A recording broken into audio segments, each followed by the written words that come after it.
Most people think painting shoes is about the paint, but it's not. It's about the science of the surface, and I'm gonna explain that to you in this video when I show you my 10-step plan for customizing shoes. Now, I'm gonna be doing this with you. I have a pair of Jordan 1s right here for actually painting these for a client, doing Philadelphia Eagles theme right here. And a little bit of background about myself. I've painted for NBA players, NFL players, celebrities. I've worked with brands like Pop-Tarts, Monster Energy, and I've painted over like 800 pairs of shoes. I don't know the exact number. That's kind of just my estimate. But I'm gonna show you guys my 10-step plan and take you guys along so I can teach you guys how to paint your own pair of shoes. And actually make sure you pay attention, because if you paint these and you don't follow my steps, your paint will chip. So pay attention. Or don't, it's up to you if you want your paint to stay on your shoes or not. Put everything together on this table that you need to customize shoes, and hopefully I didn't forget anything, but I'm gonna run through it quickly. Okay, so for starters, you're gonna need some acetone and some cotton balls to wipe down the shoes. Actually, I'm not gonna tell you what you need it for. I'm just gonna show you what you need, and you'll learn throughout this video. Respirator, acetone stinks. You're gonna need some tape. These are always good to have, but you don't need them. Some adhesion promoter. I do like this Bulldog adhesion promoter. Some paint, obviously. I like this Angelus paint. Never used anything else. That's a lie. I used a card too. It's airbrush paint, but this is the brand I like the most. These guys right here make really, really good airbrush paint. So this brand, highly recommend. If you're using an airbrush, this is just airbrush ready. So keep that in mind. Brushes, you can just use some regular brushes, and if you're getting advanced, I use an airbrush, which I will in this video, and if that doesn't apply to you, doesn't really matter. You don't need an airbrush, it just makes things easier. What else? Need a compressor. Also, I use it's upside down. I use a Badger 105 Patriot airbrush. It's my favorite airbrush. And then a regular air compressor. You can get these mini ones off Amazon. I like to have some type of paint palette, just makes things easier. And some mixing cups also makes things easier. And then here we got some Angelus matte acrylic finisher, which you can apply with an airbrush or paintbrush, but you're gonna wanna apply some type of finisher to the shoe once you're done. Not sure why that's not focusing. There we go. And then if you are going to be creating stencils, and this tutorial might be for people who are not, but I'm gonna be making these. If you're not doing this step, you can do it other ways, but I'm gonna be using a Cricut machine and these sheets that I get off of. This is the vinyl I use, Oracle 651. So if you're not using a Cricut machine and everything, you can just paint like you don't have to paint with stencils and everything, but here's everything I use, and we're gonna get into step number 1. But before I get started, I had to put all this stuff back because I only took it out to show you guys. So if you want the project to take you a lot longer, just film the process, because it takes forever to film. It takes me like twice as long to finish a project, but I like to give you guys videos and I like to put out videos, so it's all right.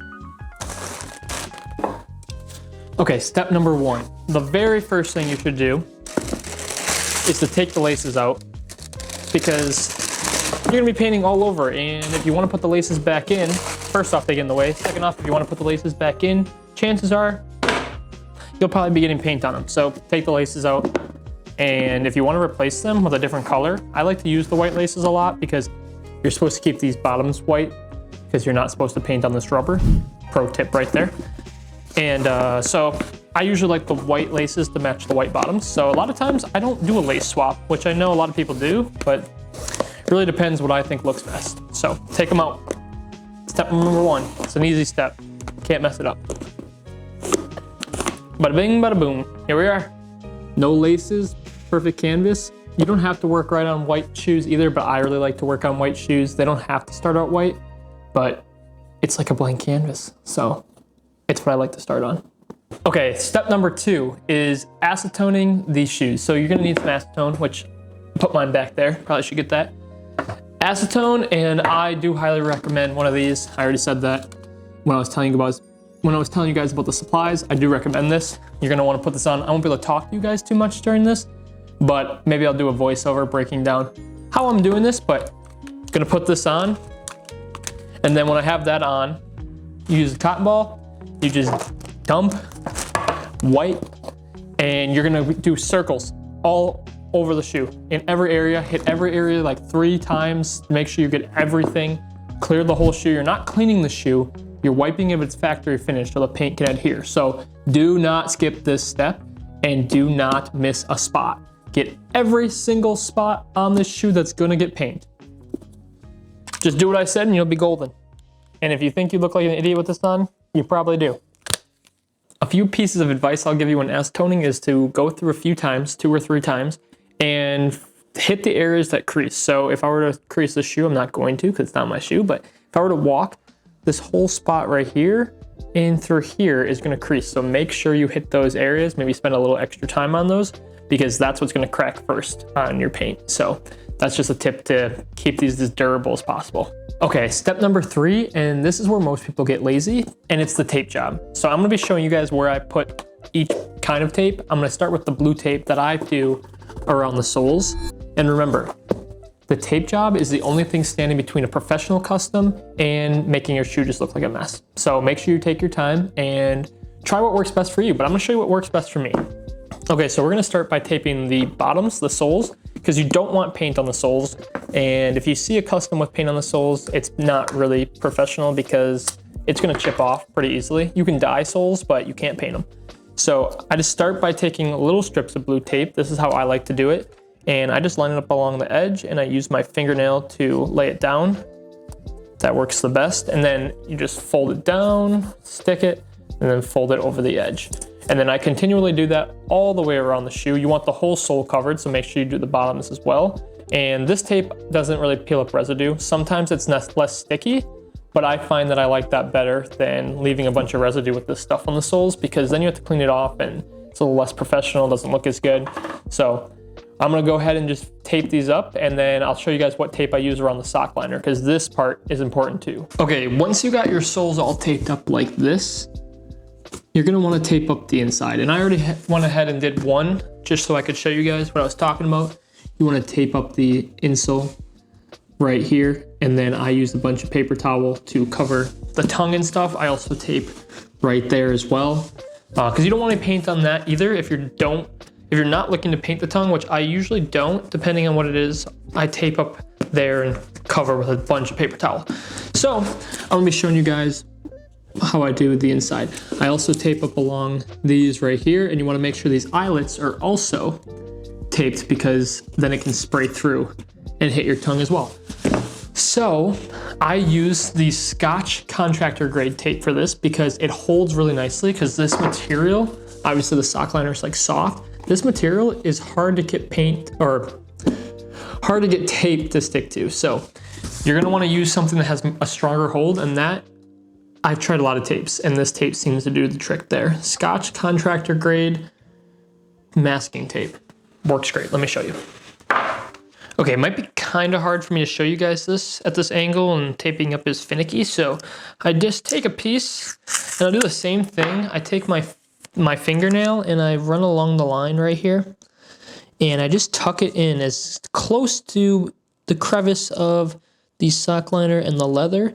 And I just work it all the way along and I just kind of pull with my finger here as I'm going and just making sure I'm getting as close as I can. And I just, if I'm even showing you guys, I just wrap it in and I tuck it in there. And then I make sure I tape all along inside here, like I said, like that. So I do it like, here's this one's all taped up and paper towel and tape in there. So then I just keep doing that. I just keep building up just like the sole. I just keep building up layer by layer. I overlap a little bit on each one.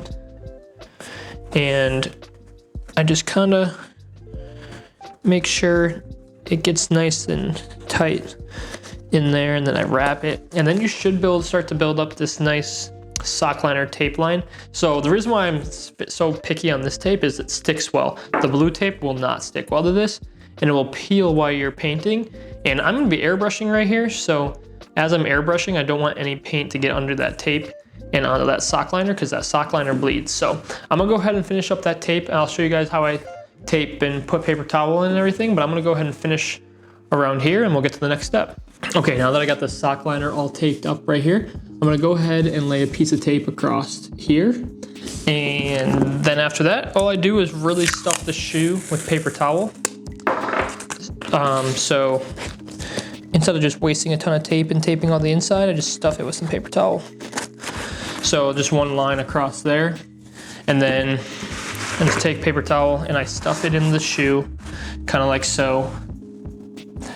and make sure you just get every spot protected, because I'm gonna be spraying. This doesn't have to go as extreme if you're just hand painting. You don't wanna get paint where you don't want paint, obviously, but I'm spraying with an airbrush, which is a little bit more reckless than hand painting, but still when you're hand painting with a brush, just remember that you are grabbing the shoe, you're picking it up, and you don't want any paint that's on your fingers to get on the shoe.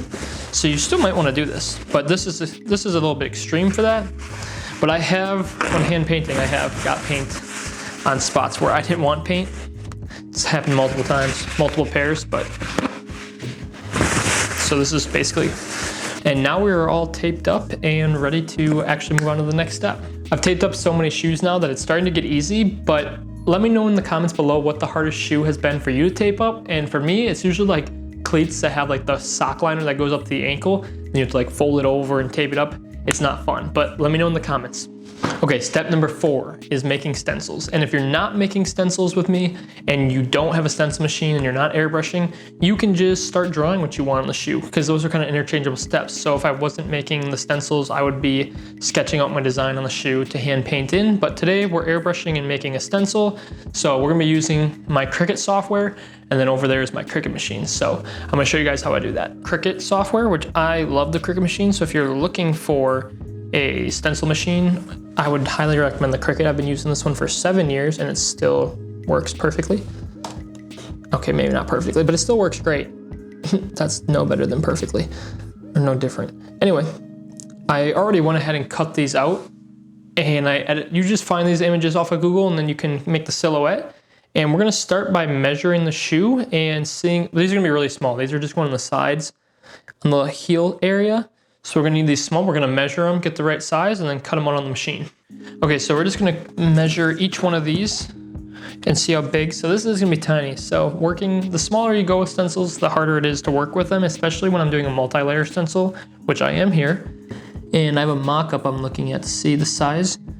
And it basically, this stencil is going to be 1.5 inches. So I'm gonna go on here with 1.5, and then it automatically spits out the proportions for the height. And then this one's basically gonna be the same thing, but it's a little bit different proportionally. So let me see, because it goes from wing, this is the eagle one, wing to wing. Okay, yeah, we're gonna go like 1.7. So it's a little bit different. And now we're gonna cut these out on our vinyl on the sticky mat. And if you're like me, you probably won't replace these a lot because, I don't know, this one's not actually sticky, so I will have to tape it down. I do need a new one, but we're just gonna cut this up because we don't need this much vinyl on it. We just need a cube, pretty much. It's more of a square, but whatever. And this is supposed to be sticky, but mine is really not. So I'm gonna tape mine down. There are things that are just kind of annoying having to buy these often when you use them a lot, but I just tape mine down. It works just fine. So,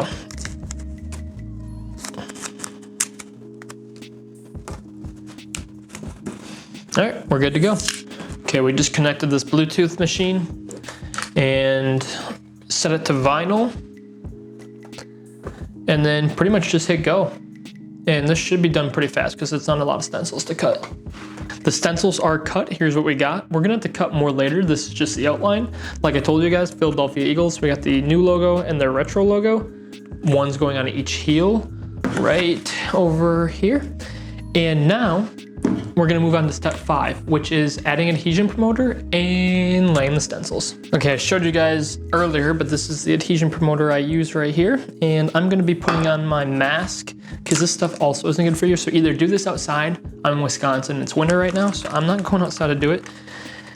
But I'm gonna filter it through this booth, which goes outside. So put on a mask or do it outside or do it in an airbrush booth, but don't breathe this stuff in and try not to get it on your hands. You can just follow the instructions on the can, but to break it down, I recommend doing 2 light coats of this with 5 minutes dry time in between, and then immediately after the second coat, add a light base coat of paint for maximum adhesion. Okay, so we're gonna place the stencils now before we paint because we just want the outline. So we're gonna start with this one. This isn't always how I do the stencils. Sometimes I use transfer tape, but these are just simple These are just simple silhouettes. So I'm just gonna lay it like this. This is for this one. And I eye this up. That's how I like to do it. But I like to just see, do I like the way the silhouette looks there? If that was to be the painted logo. And I do, so we're gonna move on to the next one. Like I said before, this is Oracle 651 vinyl. I've tried a lot of vinyls and it does matter which one you use. So I like this one a lot. Some people like other, Oracles usually seems to be the brand shoe customizers like. Some people like different numbers. Can't remember what other numbers there are, but I like 651. Before we move on to step 6, which is mixing the paint, I wanna tell you guys a pro tip when using stencils is to heat them up. Sometimes like when I'm laying something bigger, this is small, so it doesn't really need the heat, but if you're laying a big stencil and you're going over like the swoosh and all these different panels, heat it up and use a like airbrush needle if you have an airbrush or a toothpick, and just push down the edges along that are alongside like over the panels and stuff. Because if you're laying across a shoe, one thing about shoes is it's hard to work on the multiple different panels and layers, and it's not flat. So heat it up and push it down with a toothpick or a clicky pencil or something where you can really push it down into the crevices and stuff, and then heat it, and then it should stay a lot better. All right, step number 7, we're going to be mixing the paint. This is a Kelly Green Philadelphia Eagles color, so this is what we're going for right here, this color. It's a little bit difficult for green. I don't have the exact color. A lot of times you do have to mix paint if you are going for like a team color. I work with like a lot of athletes and stuff, so a lot of times I'm working with specific colors. So we're gonna be starting with this jacquard green right here. And as you can see, I do have blue. So sometimes, well, I guess it's like a mint, and it says seafoam green, so I guess that works. But sometimes it's a color that you don't expect, like blue or something, to get the actual shade. I'm also making this up right now.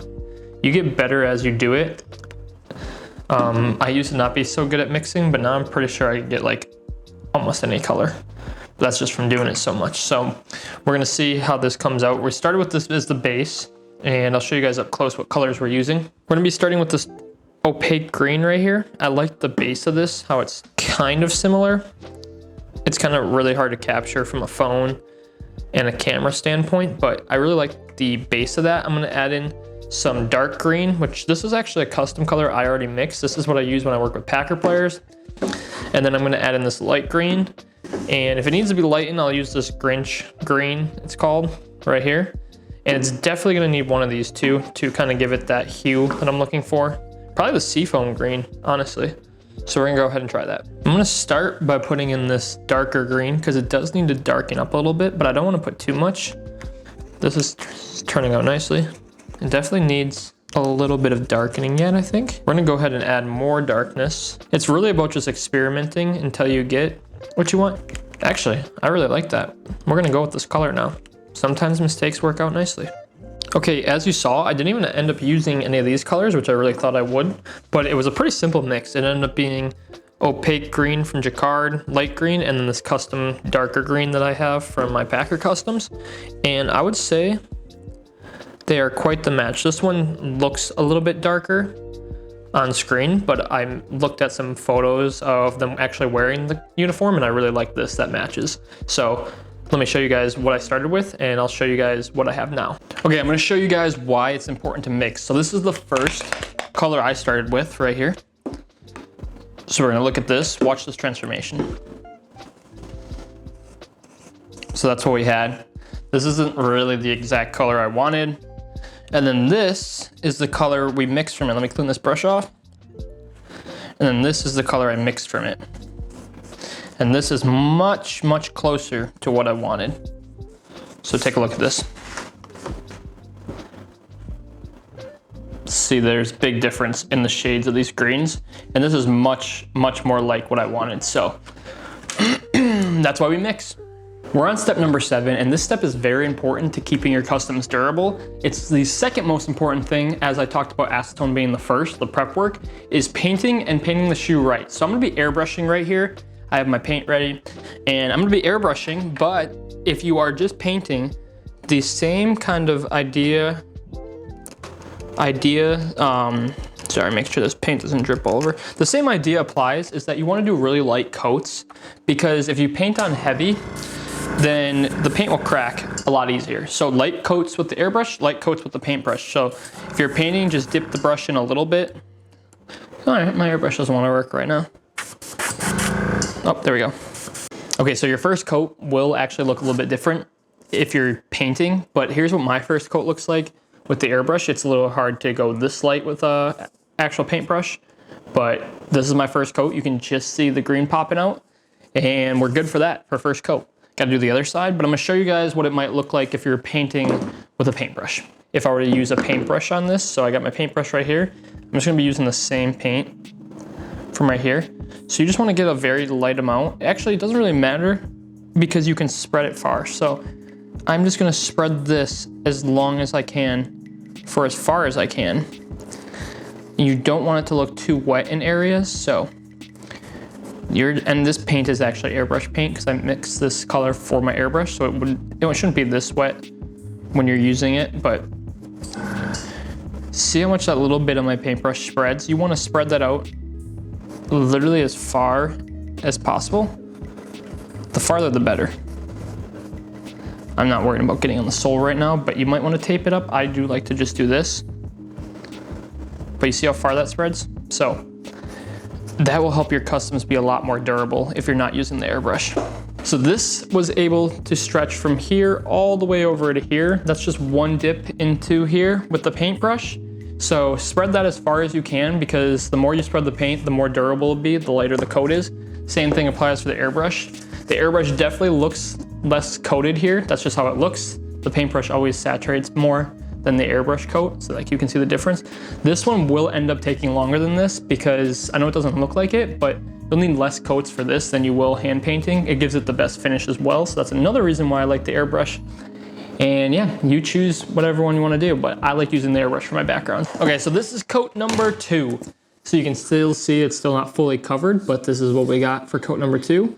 And that's a good coat right there. One last piece of advice I have for you while airbrushing or painting in general, when you're laying down the coats, is give it 10 to 15 minutes in between coats, because that also allows enough dry time. If you don't allow enough dry time, you're just caking paint on top of paint on top of paint, that's just gonna crack. So make sure, very important, to give yourself some dry time. I recommend 15 minutes or so, 10 at the very least, but coat number 2. All right, so this is after 5 coats of green right here, and we finally got our desired color. We're doing a green to white gradient, and I will say, if you're not able to get the color that you want in about 5 or 6 coats, you're probably not putting on heavy enough. So 5 or 6 coats should be good, and this is after 5, and we got it perfectly covered. And I really like the color on this, so it's coming out good. I made a mistake, and I wasn't gonna show you. I started fixing the mistake. Actually, I'm like an hour into my mistake, and I'm fixing it. And I wasn't gonna show you because I'm like, I'm supposed to be like the expert and everything, and I'm supposed to show you guys how to make these. But then I'm like, you know what? That won't really be fair, because then I'm putting on an unrealistic expectation that everything goes right, and that's just not true. So I'm gonna be the first to tell you that you're gonna make many mistakes when you're making artwork. You're gonna make many mistakes if you're specifically doing custom shoes and stuff, but it's gonna happen. You're gonna mess up, you're gonna make mistakes. And that's okay, because when you're painting, you can always fix that mistake. You can either paint over it, sand down. You might have to reapply or change the color or something, but you can always, don't just trash your shoe unless you burn a hole in it somehow using the heat gun or something to dry it off. I've done that once or twice where I've burnt a hole with the heat gun, scratched that shoe, but usually if it's a paint error, you can just fix it. So I'm gonna fix this mistake, and I'm gonna show you guys steps 8, 9, and 10, I believe we're on. So, stick with me.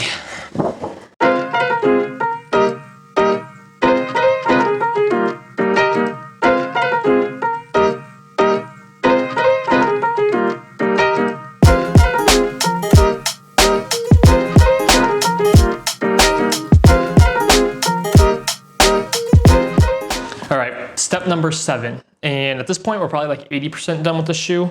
I'm getting close to it. We got the logos on the sides, it's airbrushed. We got eagles written on the toe. Same with this side, just a different logo, the actual current logo.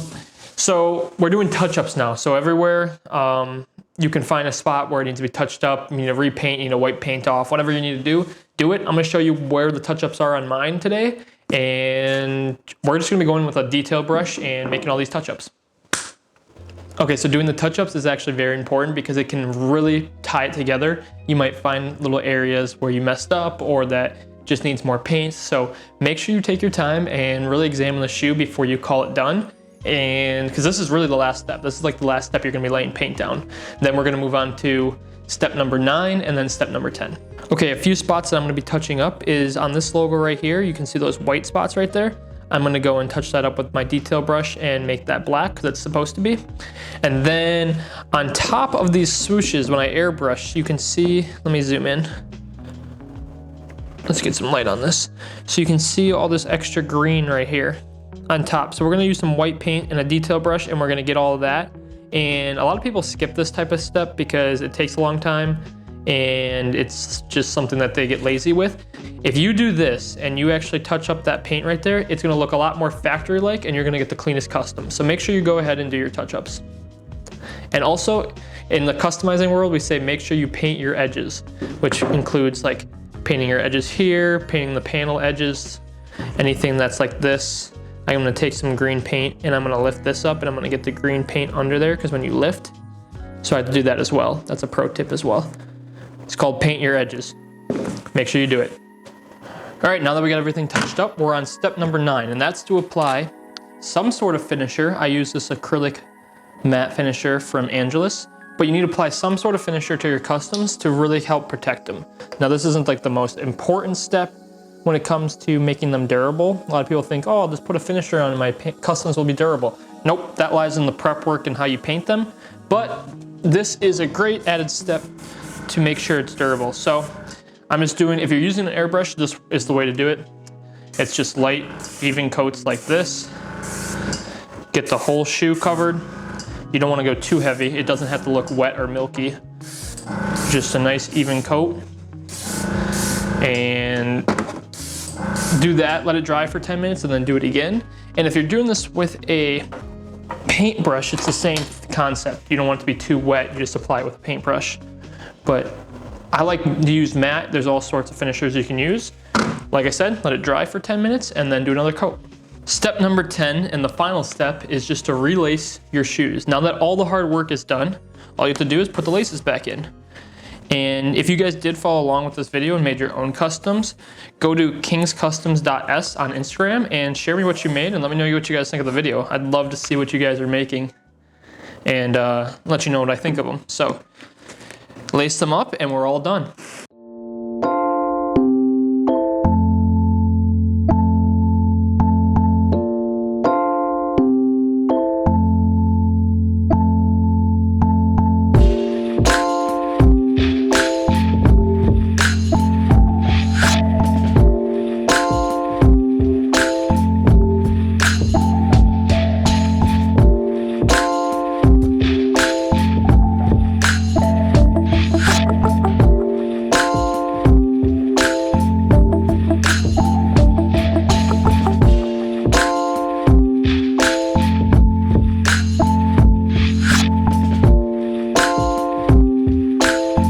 And that's how you get a factory finished custom in 2026.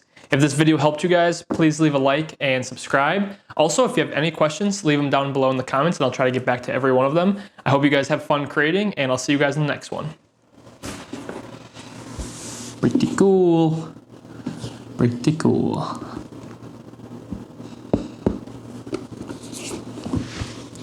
I don't know why I'm still talking considering I just did the outro, but fun fact, these were actually going to be regular colors, like the regular Eagle colors, but my client made me switch the mock-up at the last second and then do the Kelly green instead.